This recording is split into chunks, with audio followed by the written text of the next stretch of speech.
I'm Rory Reynolds from The National, and welcome to our edition of A Closer Look, our weekly show where we take you behind the scenes of some of the stories that we've been working on. Emirates airline is one of the biggest in the world, and it's based right here in the UAE. Every time there's a recruitment drive, tens of thousands of people apply for a chance to fly in some of its planes. This week, we sent my colleague Sarah Forster to the Emirates Cabin Crew Training Academy to find out what it takes to become one of those high flyers.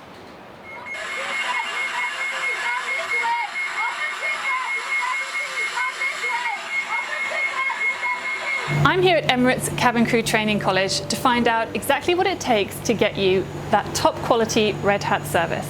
Now, these trainees, or as they call them at Emirates, ab initios, go through an intensive process to make sure that you get not just the quality you get on board, but also the safety.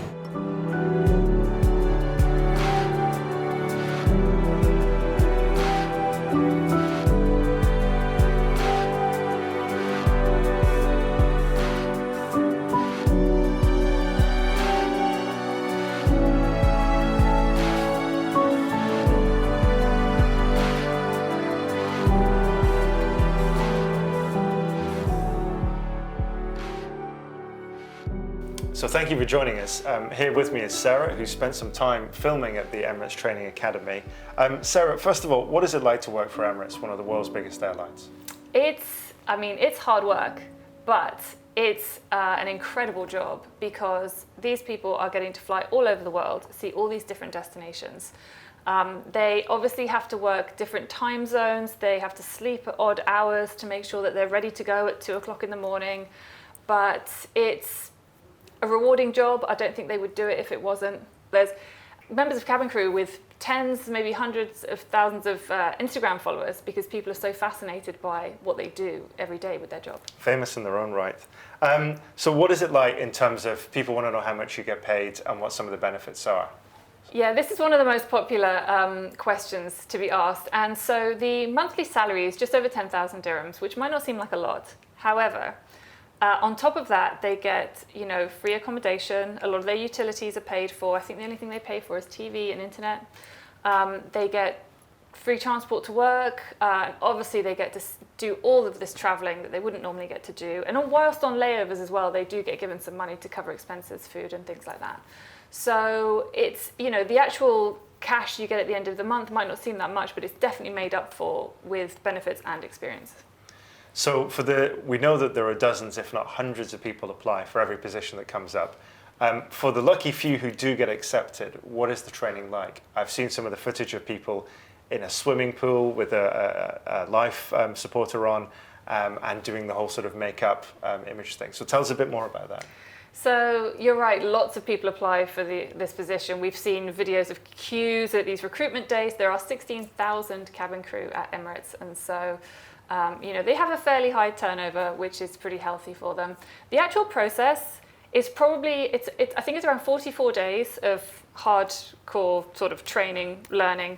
And then after that, they start flying on the line, as they call it, and they start learning more on the job. This training involves everything from textbook stuff to, like you saw, going down the slide, jumping in the water. They also learn what to do if someone gives birth on a plane, if they have medical emergencies. And then on top of that, obviously, uniform, presentation, makeup, hair. I think there's 6 different hairstyles that are allowed at Emirates. Permitted hairstyles. Permitted hairstyles, exactly.